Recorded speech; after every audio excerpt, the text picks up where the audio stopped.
कि ऐसे नहीं होता मित्रों। मैं शासन में बैठा हूं, मुझे मालूम है इस प्रकार से रुपया इतनी तेजी से गिर नहीं सकता। अरे ये नेपाल का रुपया नहीं गिरता है, बांग्लादेश की करेंसी नहीं गिरती है, पाकिस्तान की करेंसी नहीं गिरती, श्रीलंका की करेंसी नहीं गिरती। क्या कारण है हिंदुस्तान का रुपया पतला होता जा रहा है?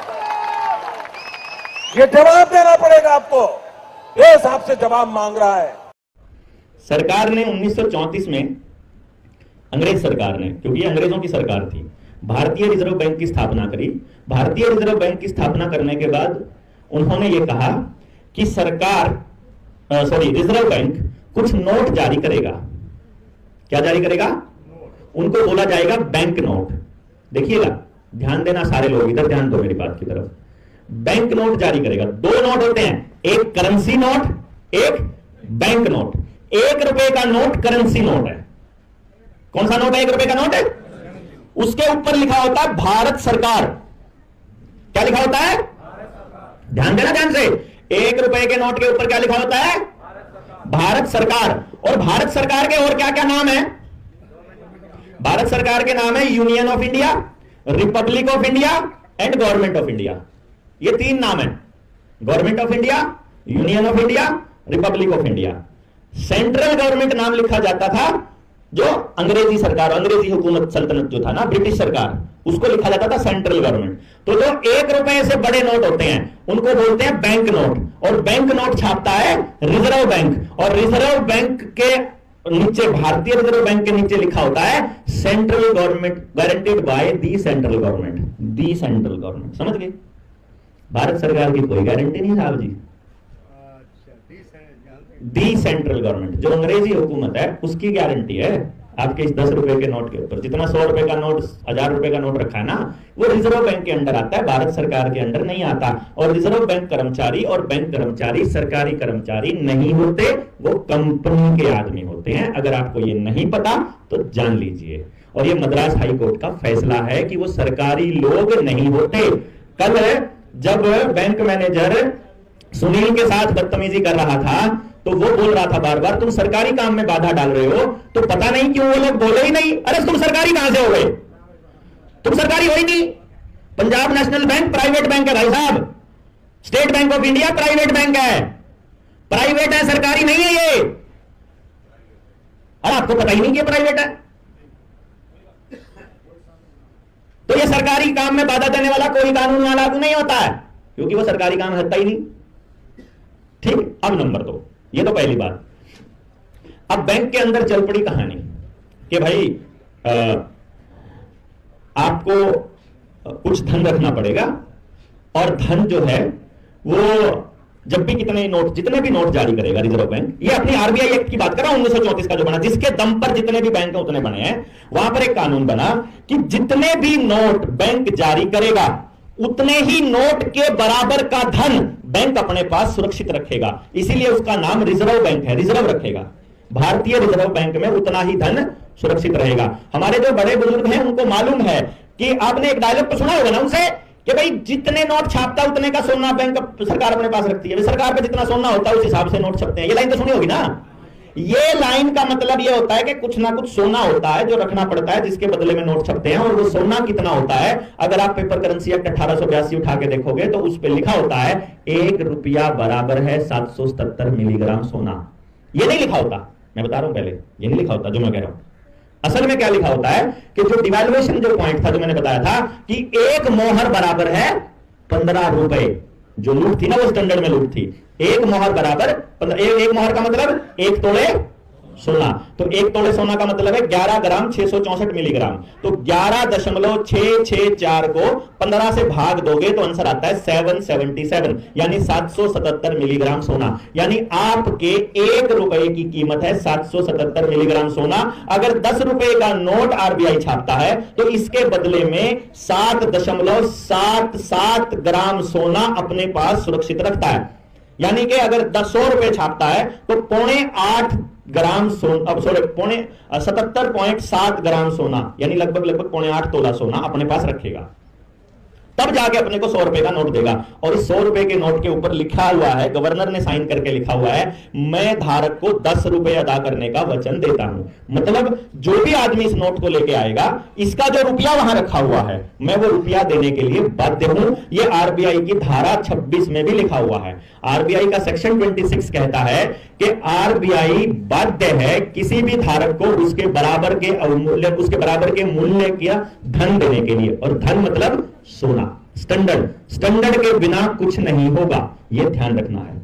जिसने भी स्टैंडर्ड के साथ छेड़खानी करी है उसको आजीवन कारावास होगा, क्योंकि हम अपने पुरखों की परंपरा को बर्बाद होते हुए नहीं देख सकते।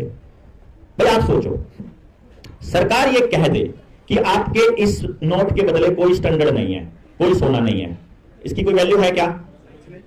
बताओ तो अगर कोई इकोनॉमिस्ट या कोई सरकार का आदमी या कोई बैंक का आदमी कह दे कि इसके बदले कोई सोना नहीं है, इसका मतलब सरकार जितना चाहे उतना छाप सकती है। अगर सरकार जितना चाहे उतना छाप सकती है तो मेरे से किस्त क्यों मांगती है? फिर छाप ले अपना है। अगर इसके बदले कुछ है ही नहीं है, अगर इसका कोई नियम ही नहीं है, अगर इसका कोई स्टैंडर्ड ही नहीं है, तो मेरे से टैक्स क्यों मांगा जाता है? मेरे से इनकम टैक्स, मेरा जीएसटी, मेरे दुनिया जान के टैक्स, टोल टैक्स, मेरे को 24 घंटे बंदी बना के क्यों रखा जाता है? मेरे से जितना लेना चाहता उतना छाप ले, मेरे को जीने दो। और अगर कोई नियम है तो उस नियम के हिसाब से हमको पैसा मिलना चाहिए। तो आप उसकी टेंशन कुकर मिटा दोगे। तो पहली बात तो यह है, इसमें जेपी भाई और बाकी साथी जितने भी हैं वो समझो कि हम किसी का भी कर्जा माफ नहीं करवाने वाले हैं, ना माफ करांदे, हम कर्जा अदायगी करवाएंगे, कर्जा अदा होएगा। क्योंकि देश मतलब चुकता करेंगे। अच्छा। सारा लोन चुकता करके सेटलमेंट नहीं करेंगे, एनओसी लेंगे, अपनी जमीन छुड़वाएंगे। सेटलमेंट में तो क्या होता है, सेटलमेंट पर हो जाया करे। यहाँ पे हम लोग चुकता करेंगे। बैंकों ने समाज के साथ, लोगों के साथ क्या फ्रॉड किया है, इसकी जो सच्चाई है वो बाहर आ गई है। हमने आरबीआई के अंदर कुछ पूछा था, जब आरबीआई ने बताया तो हमारे तो पैरों के नीचे की जमीन खिसक गई। हमने आरबीआई से पूछा, अब इसको ये जो है ना, दुनिया में और किसी को पूछोगे ना आप, तो उन्हें पूछांगे यो क्या है, वो उनको होगा ये 100 रुपये है। कुछ लोग ने कहा 100 रुपये है, ये 100 रुपये नहीं है भाई, ये 100 रुपये का नोट है, मतलब 100 रुपये की पर्ची। और इसमें गवर्नर ने लिख के दे रखा कि भाई मैं धारक को, यानी जिस पे भी यह पर्ची है, उसको 100 रुपये अदा करने का वचन देता हूं। तो हमने गवर्नर तय, आरबीआई के गवर्नर तय ये पूछा, गवर्नर ने मैं जितने का भी नोट हुआ है, जितने का भी नोट हुआ है, देखो मैं धारक को अपने नोट पे ठा के देख लो सारे के सारे, मैं धारक को 100 रुपये अदा करने का वचन देता हूँ। हाँ ठीक है। अब ये 100 रुपये तो हमने सरकार से पूछा, भाई तुम 100 रुपये जय 100 रुपये होंगे तो ये 100 रुपये होंगे, पर जय धारक को 100 रुपये देने का इसका मतलब है ये 100 रुपया का पर्ची है। जो अगर आप आड़ती पता नहीं लिया, अगर 100 लीटर डीजल की पर्ची लिया है तो जिस पे भी आप पर्ची होगी अपना डीजल लीटर ले लो, है ना। तो इस तरीके से उन्होंने क्या किया, हमने आरबीआई से पूछा भाई ये 100 रुपये के हैं, जिसने तुम 100 रुपये देने का, 100 रुपये देने का वचन दे हो। तो तब आरबीआई ने अपने को जवाब दिया कि 1 रुपया मतलब 777 मिलीग्राम सोना, 1 रुपया मतलब 777 मिलीग्राम सोना।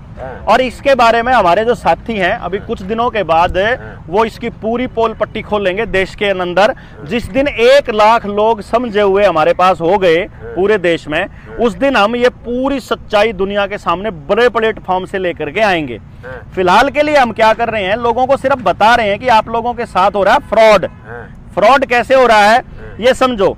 यो 1 रुपया है जो 2008 में बना था, ये 1 रुपया है जो 1942 का है, यो 1 रुपया है जो 1891 का है। अब ये 3 रुपये हैं। अगर इन 3 रुपया ने, यो कागज का रुपया, अगर मैं इन 3 रुपयों को लेके जाता हूं बैंक में, मतलब क्योंकि चक्कर क्या हुआ, जस्टिस A.K. पंथा और योगेश्वर सिंह की एक खंडपीठ थी, जो खंडपीठ पे एक बेंच के पास हमारे साथी ने ले जा करके वहां उनकी टेबल पे रख दिया, उनके वहां डेस्क के ऊपर, कि जी साहब न्यू बता दो इनमें असली रुपया कौन सा है। क्योंकि रुपया कभी चलन से बाहर हुआ नहीं, नोट बाहर हुए हैं, 50 का, 100 का, 500 का, 1000 का नोट चलन से बाहर हो गए, वो लीगल टेंडर नहीं रहे, लेकिन रुपया कभी चलन से बाहर नहीं हुआ। तो रुपये की कीमत तो रुपये की कीमत रहेगी। तो हमने पूछा जी इनमें असली रुपया बता दो कौन सा है, क्योंकि इस रुपये में और इस रुपये में इनमें तो एक कप जो है चाय भी नहीं मिलती।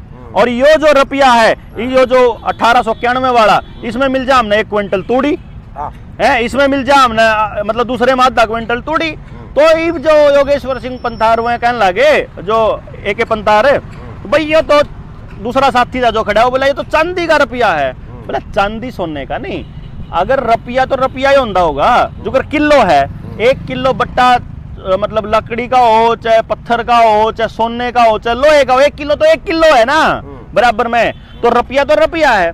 तो फिर कहने लगा ना भाई तो चांदी का है, चलो अच्छा एक काम कर ले, फिर इन्हें बैंक में ले जा। बैंक में ले गए, बैंक में ले जाके बैंक वाले तो कह दिया भाई इन्हें जमा कर ले।